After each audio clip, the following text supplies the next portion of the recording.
On Power Talk this week, we're taking a look at Kenya's digital transformation journey, and we're here with the Principal Secretary Engineer John Tanui in the State Department for ICT and the Digital Economy. PS, thank you very much for being with us here on the program. Let's start by talking about the country's digital transformation journey. What is the overarching vision for this?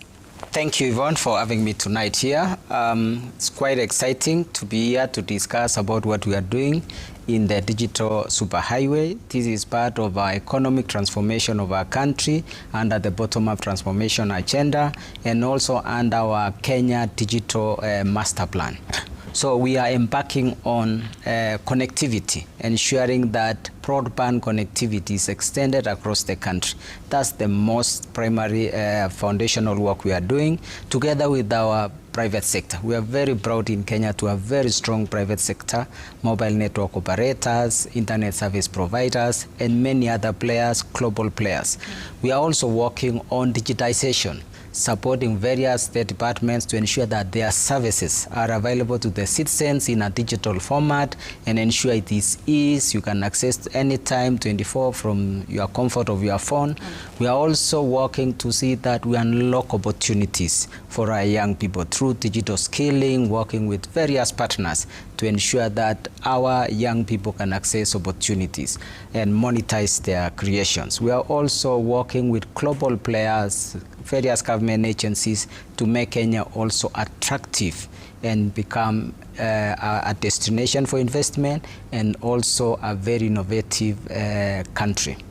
Yeah. Now, building this digital superhighway, fiber optic expansion is quite important. Yes. What's the state of that as of 2026? Yeah, so when we established the Kenya Digital Master Plan, the estimation was about 500 billion to actually implement this project the way it was intended, to ensure every public institution, over 74,000 of them, are connected with broadband connectivity, to ensure also that we are able to build the required redundancies, to the training, build the digital hubs, and that was the biggest challenge, is how to attract funding.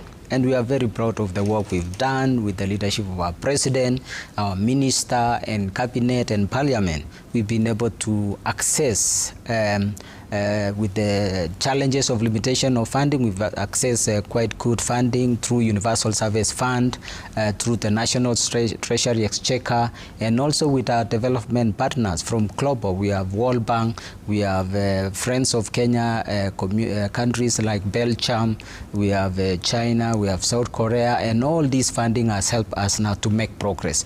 So in terms of connectivity, we can say from 2022, we have built what we had by adding about over 30,000 kilometers of fiber, both by public sector and private sector.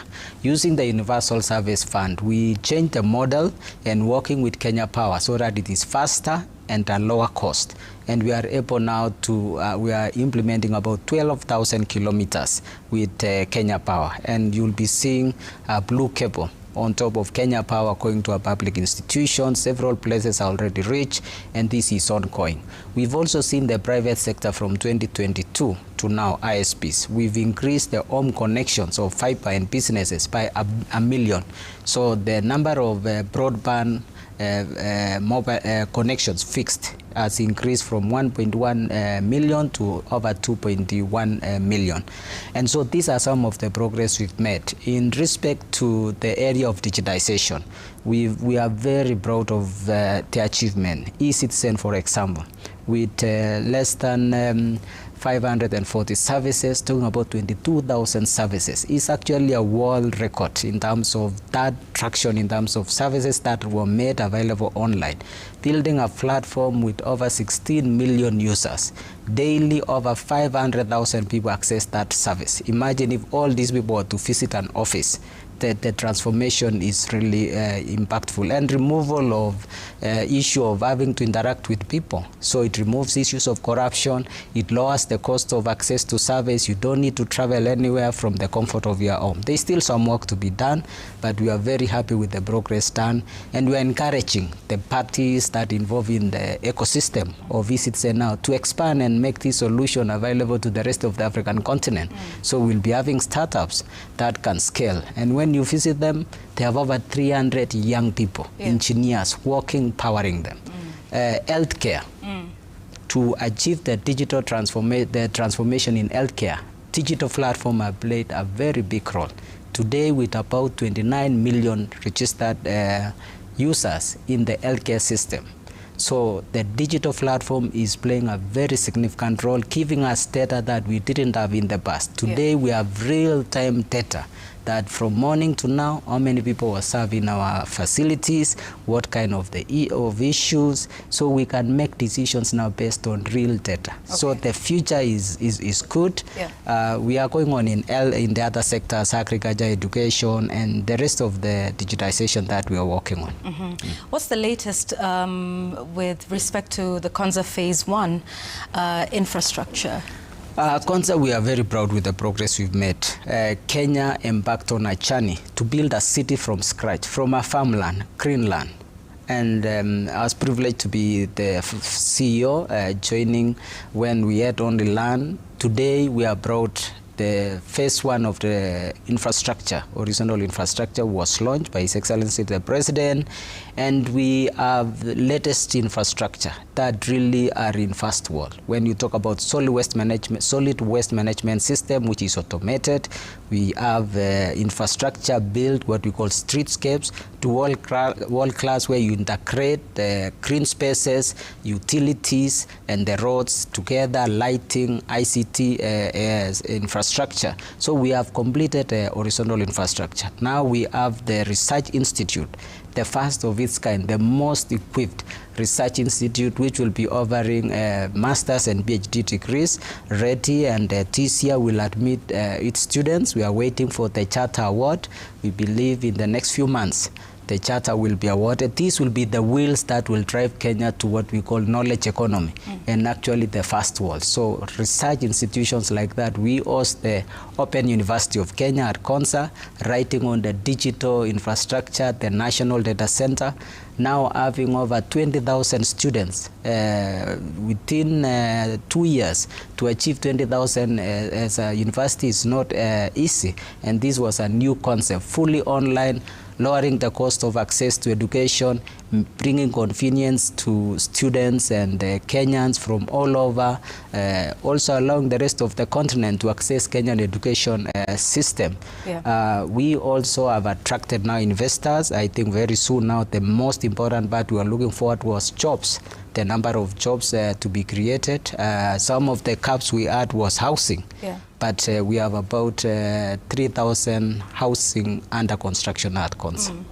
Now, for a digital economy to work, you need trust and you need security. What sort of steps are you taking in terms of building that into the ecosystem? Trust and security of the ecosystem is very important. When we talk about the digitization we've done, connectivity we have done to extend the access through public Wi-Fi. It opens more spaces for attack for our country. And digital space, just like a physical space, has risk. And many investors, before they come to a country, they look at various things. So we have been able to attract investors in various areas in the tech space. We have more than 9 data centers currently in Kenya. We have development centers, including Microsoft, Amazon, recently Apple established Apple Authorized Center. We have BPOs who have come to Kenya, including world's #1 Teleperformance, which entered Kenyan market last year. So there is this interest. But one of the things they consider is how the market is set up. And we are very happy with our legislators. They were able to establish what the Office of the Data Commissioner. This has ensured that personal data is protected. We have the legislation, we have regulations, we have an office with a clear mandate, and has helped to address the issues of handlers and the processors of data. And tomorrow is the International Day of Data Protection, and we are very happy with the work which is going on with that office, and it is one of the things that's attracting us. We are in a process to achieve what we call adequacy. That means Kenya and EU to be almost at the same level of trust. On cybersecurity, this is an area we are also working very hard to improve, first building capacity with our human resource in government. We've got support from various UN agencies. We have courses that we are running with UNDP. We have courses we are running with UNICEF to ensure that our people are skilled. Secondly, we are working on ensuring we have the right systems to secure our digital platforms. We are, the cabinet recently approved establishment of an independent agency that will be fully dedicated to cybersecurity to ensure that all matters cybersecurity, the way we have the Office of the Data Protection Commissioner, we have an office dedicated to cybersecurity. We are also working on necessary legislations. We have the AI strategy in place. We are working on the policy. We are working on the data governance to ensure that the ecosystem is well supported. As we close, maybe in a minute or two, if you can, everything we have discussed here so far, how does this all fit in towards ensuring inclusive growth of an economy? Digital infrastructure is actually the bridge. It's what closes the bridge in terms of ensuring ease of access, lowering cost for all, and ensuring that no part of the country is left out. We've adopted solutions including satellite solutions like Starlink to ensure that areas that would not be able to achieve broadband are able to take advantage of that. We have TVETs in remote areas that would actually not be able to achieve broadband, so they are working on that. Secondly, this digital infrastructure are delivering opportunities for our people. We have many young creators who are able to monetize with their digital platform, be it Facebook, YouTube, and many others. And we are very proud of the work we are doing with the tech giants like Meta, YouTube, and the others, because they have helped our young people with digital skilling and also enable them to monetize their knowledge. So people are able to use these digital platforms for jobs. We have also seen people working from remote areas. People get jobs and work remotely as online workers. We are also happy that the digital hubs that we committed to do one in every ward is getting good traction. We've done over 300 in our TVET institutions with members of parliament. There are about 500 under construction, and we were happy that they made a change in the law so that CDF can be utilized to be able to avail this digital infrastructure. The pressure we have now is to ensure that we support them, to give them devices in all of them, and ensure there is fiber connectivity and training programs and linkage to opportunities.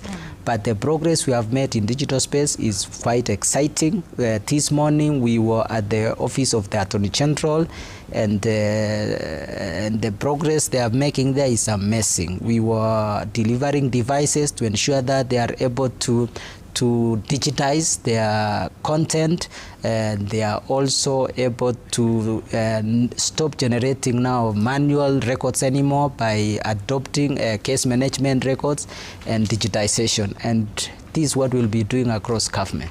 So there is quite inclusivity that is achieved through digital infrastructure. Indeed. Thank you very much, Engineer John Tanui, Principal Secretary for ICT and the Digital Economy, speaking to us about Kenya's digital superhighway and how that makes Kenya a globally competitive economy. Thank you very much for being with us on Power Talk. Thank you, Yvonne.